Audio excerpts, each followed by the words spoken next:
Hello, नमस्ते. कसे आहात सगळे? छान ना? मी पण मस्त आहे. अहो, हे सुनीता आहुजा आणि गोविंदा हे हाय व्होल्टेज ड्रामा करतात का, असं हल्ली सगळ्यांना वाटायला लागले. का म्हणजे हे बघा, त्यांचं लग्न कधी झालं? 1987ला. तेव्हा सुनीता 18 वर्षाची होती, हा 21-22 वर्षाचा असेल. हं? आणि नंतर तेव्हा गोविंदा तसं म्हणावं तसं काही नव्हतं.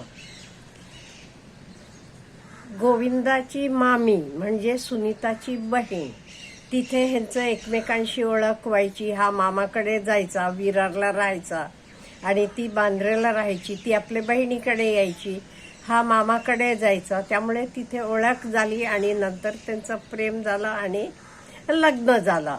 नंतर त्याचे स्ट्रगलिंग काळात तिनं त्याला पाठिंबा दिला.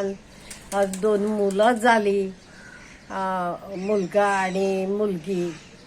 आणि असं आयुष्य छान झालं. भरपूर कोटीनं मिळवला, नाव मिळवला, प्रेम मिळवला, पैसा मिळवला गोविंदानं. सगळं काही झालं, सगळं काही छान चाललं होतं. पण गेले 1.5-2 वर्षापासून चाललेलं आहे हे मला कळेना. हे काय त्यांचं नाटक करतात का खरंच काही आहे? एवढं का? गोविंदा तरी म्हणतो त्यानं राजकारणात प्रवेश केला होता. आपल्याला माहित आहे, काँग्रेसच्या तिकिटावर तो निवडून पण आला होता. पण नंतर ह्याचे पॉलिटिक्समुळे सगळी लोक घरात येतात म्हणताना तो त्यातनं सुद्धा बाहेर पडला. आता खरोखर हा नवरा बायकोचं भांडण असलं तर तुम्ही मीडियामध्ये येऊन का बोलताय? स्पेशली सुनीता. गोविंदा बोलत नव्हता, पण आता नुकतंच ते ना तिचं बोलण्याला थोडंफार उत्तर दिलं काही प्रश्नांचे. ती काय बोलतीये हो? पुढचे जन्मी गोविंदासारखाला नवरा पाहिजे का म्हणताना ती म्हणते नवरा म्हणून गोविंदा नको, मुलगा म्हणून चालेल. सांगतीये तो कसा आईचे पाय दाबायचा, आपले भावंडांसाठी करायचा अमुक, त्यामुळे मुलगा म्हणून मिळू देत, नको म्हणून. मुलांकडे तो लक्ष देत नाही असं म्हणतीये. यशवर्धनचं आता करिअरचं, त्याचं लॉन्चिंगचा विचार करायचा, मुलीचे लग्नाचा विचार करायचा नाहीये. ते एवढंच काय, ती गोविंदाचा अफेअर पण आहे म्हणतीये. ते ताई म्हणतीये पूर्वीच्या काळी ते ठीक होतं. माहित आहे आपल्याला, त्याचं नाव रवीना टंडन बरोबर जोडलं गेलं होतं. करिश्मा, नीलम, राणी मुखर्जी, तेव्हाच ठीक आहे. पण आता 63वं वर्ष आहे त्याचं. आता त्यांना संसाराकडे नको का बघायला, आपले मुला बाळांकडे, बायकोकडे? त्याच्याशिवाय ती म्हणतीये तिलाही आता मेनोपॉजचा पिरियड आहे, स्ट्रेस येतो. टीना, मुलगी, नर्मदा नाव, टीना म्हणतात, तिचे लग्नाचं नको का बघायला, आणि यशवर्धनचं लॉन्चिंगचं नको का बघायला?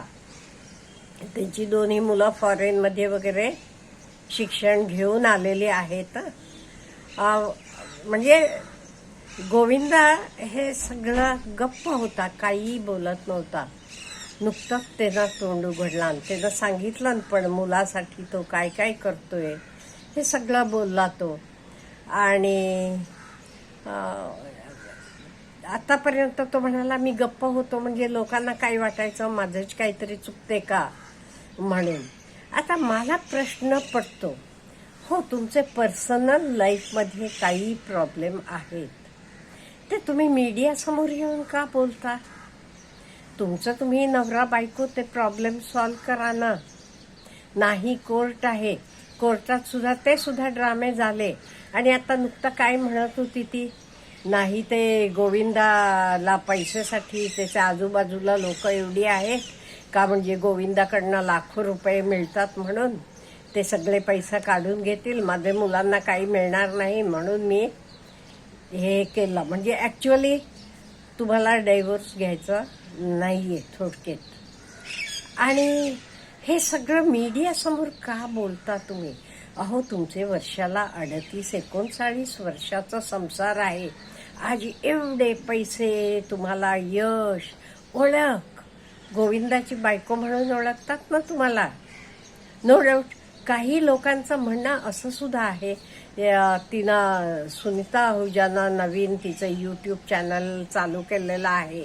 चॅनल धो चालते म्हणून ती प्रसिद्धीसाठी, लोकांनी बघावं प्रसिद्धीसाठी असं बोलते. अहो, प्रसिद्धीसाठी तुम्ही तुमचे नवऱ्यावर काय काय आरोप करता? आफ्टर ऑल तो पण एक माणूस आहे. हा विचार नको का करायला? कुठल्याही बायकोना असं वागणं बरोबर आहे का? सांगा मला तुम्ही कॉमेंट करून. काही असेल तुमच्यामध्ये मिसळ, आता नवरा बायको म्हटल्यावर होतातच जे कुठेतरी काही मिसअंडरस्टँडिंग तर आहे. ठीक आहे, तुमचे तुम्ही सॉल्व्ह करा ना. काही झालं नाही, कोर्ट आहे पुढे, तिथे जावा. मीडिया समोर येऊन का हे सगळं करताय? स्पेशली सुनीता आपल्या नवऱ्याची बदनामी का करतीये हे मला कळेना. म्हणून कितीतरी लोक म्हणतात ती हे सगळं प्रसिद्धीसाठी मिळवतीये, प्रसिद्धीसाठी करतीये. नाही कोण ओळखत होतं तिला? फक्त गोविंदाची बायको म्हणून ओळखत होते. आता असं बडबडतीये म्हणून तिला किती पॉडकास्टला बोलावतात आपण बघतोय. आणि फिल्म स्टार्स बद्दल म्हणा, प्रत्येकाला जाणून घ्यायला आवडते. त्यामुळे कशासाठी हा तमाशा मांडले?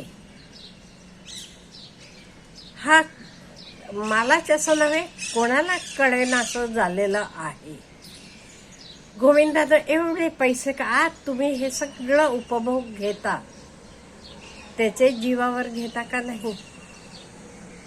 तुमचे मुलांना फॉरेनला पाठवून शिक्षण दिलात. आज करोडोंची संपत्ती आहे तुमच्याकडे. गोविंदानं मिळवलं ना.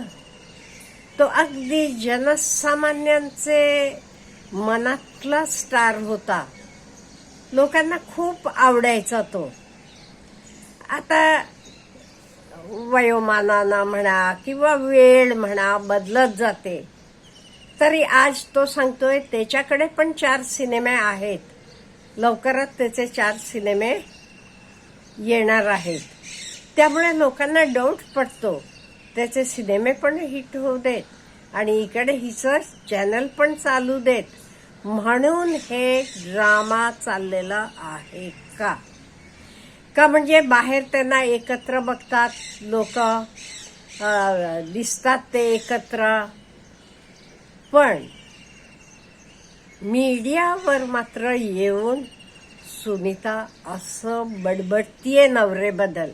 आणि मी सांगू का, मला तरी खरंच कुठल्याही बाईनं ओपनली, बाई असू देत पुरुष असू देत, आपले पार्टनर बद्दल ओपनली येऊन असं मीडियावर बोलणं वगैरे नाही आवडत. मीडियावर काय, 4 चौघांसमोर सुद्धा आपले पार्टनरचा आपण अपमान करू नये.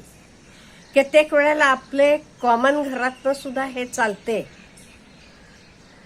माझी एक मैत्रीण होती, नवरा कसा अगदी गरिबीतनं होऊन मोठा झालेला, त्यामुळे त्याला असे पैसे उडवणं आवडत नव्हतं. नो डाऊट योग्य तिथे खर्च करतात ते. ही माहेरी जाऊन सारखं म्हणायची माझा नवरा कंजूस आहे, अमुक आहे, तमुक आहे. मग माहेरच्या लोकांना पण बोलायला चान्स मिळाला ना. मग एक दिवस ते बाहेर गेले आणि पूर्वीचे बास्केट होते बघा, वायर बास्केट, ते भरून, तेव्हाचं त्या कॅसेट असायच्या मेहंदीचे पानावर आणि काय काय भरून कॅसेट आणल्या. का? मी कंजूस नाही हे दाखवायला. म्हणजे हे योग्य आहे का? आज सुनीता आहुजा करतीये हे योग्य आहे का? मला माझे सगळे मैत्रिणींकडनं ह्याचं उत्तर पाहिजे. आणि आपण सुद्धा असं कुठेतरी करत असलो तर आपण तर बंद करायला पाहिजे. हे बघा, शेवटी संसार हा दोघांचाही असतो. No doubt made for each other नसतात. कुठे जरा आपले का म्हणजे दोघंही वेगवेगळ्या घरातनं आलेले अपब्रिंगिंग वेगळं असते. 100% मॅच होतील असं नाहीये, पण ऍडजस्टमेंट येते. आणि काही झालं तर तुमचं तुम्ही बसून बोला, कोणी नाही म्हणत नाही. एवढंही झालं नाही ते कोर्ट आहे, पण असं समाजासमोर किंवा सोशल मीडिया समोर येऊन नवरेबद्दल असं बोलायचं मला तरी हे काही योग्य आहे वाटत नाही. आपल्याला काय वाटते? Have a good day.